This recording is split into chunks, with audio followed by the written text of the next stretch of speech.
All right, today we will be furthering the cooling journey for the Subaru WRX STI. This is a 2020 version. I've already installed the compressive tuning smart shroud to allow heat to go into the fender well. Although once the heat is in the fender well, the question is where can it go? So you can make this vent here functional, but I actually wanted to pick up a piece from Charge Speed USA or Charge Speed out of Japan that is carbon fiber and actually allows this vent to be open and utilizes the holes that are already in the body there and there.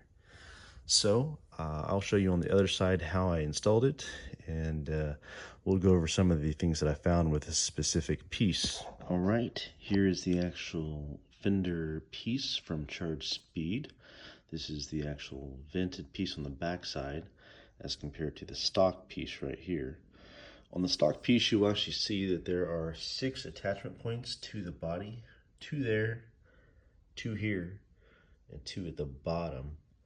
Whereas on the Charge Speed, there are 2 and then 2. So only 4 areas that actually attaches to the body.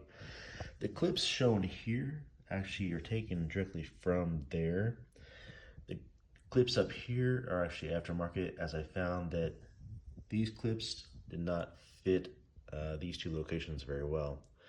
You'll see that I actually ended up having to use a little JB wheel because this portion right here actually popped off when I was doing a test fit. The other thing that I found was that this portion right here was actually under here. I think that it was meant to be used with the actual Charge Speed fender itself, but since I'm using it with the actual stock fender, it did not need to be there, so it was removed. Now I'll go over and show you the actual car itself and the area behind the vent. Now this is the actual location where the lower vent garnish is applied. You can actually see 6 locations for attachment here, here, and 2 down there. But we're only going to be using the top and the bottom 2. The actual vents or the areas in the body where hot air comes out are there and there. So once we put this back in, we'll take a look at it and kind of go from there. Just to kind of give you an idea of what I had to do to take out the stock lower garnish piece, there are 4 locations here, here, here, and 1 on the bottom. Can't hardly see that one. But those were the ones that needed to be removed to be able to pull this out and then pull out from the top and the bottom. It's actually quite easy, and I think you could probably do it with minimal problems. The only reason you would really need a body shop to work on this vehicle would be if you had problems fitting those pieces directly on.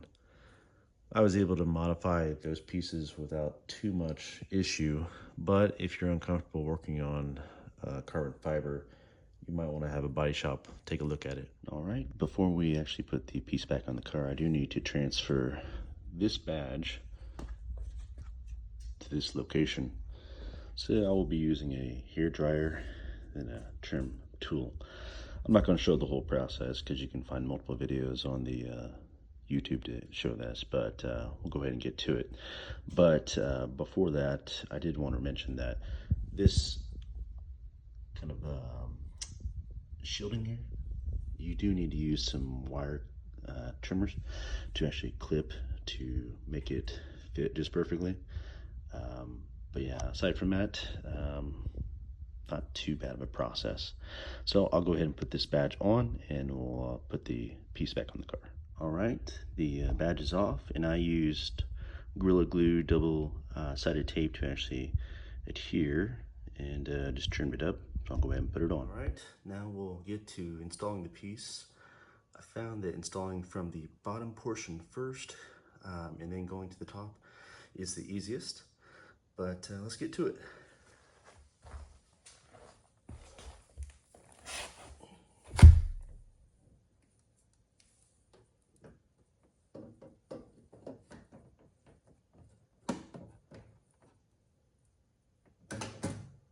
Once you get everything lined up, you want to make sure that this portion's on the out, this portion's on the in.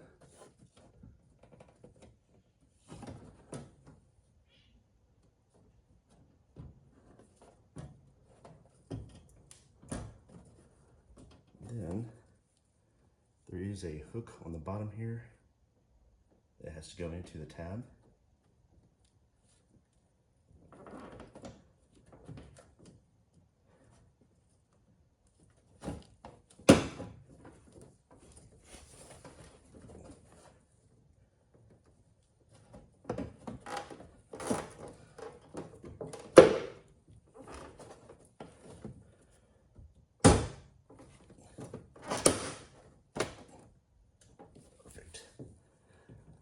Then you can get to pushing in the top.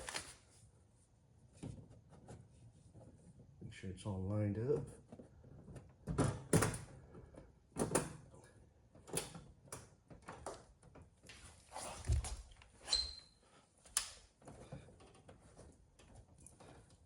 And you're done.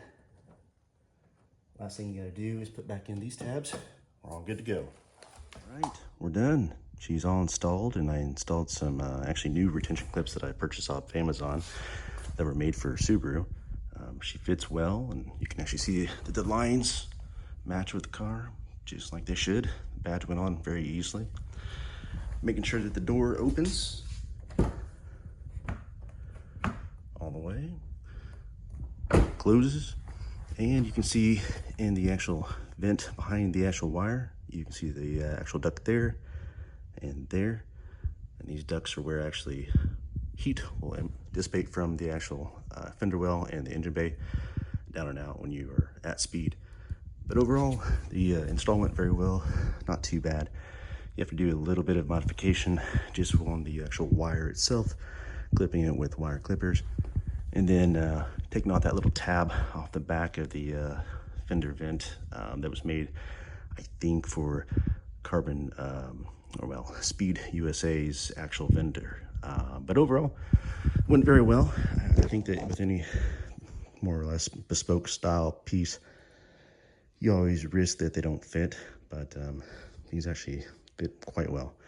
So we'll see how this works, combined with the compressive tuning fender shrouds, and I think it'll actually bring down the temperatures quite a bit.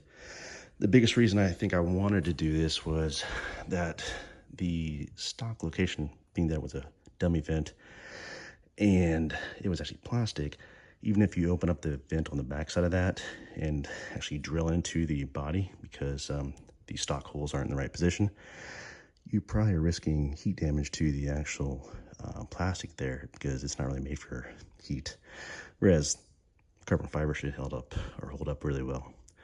But if you got something from this, give it a like. Otherwise, hey, have a good one.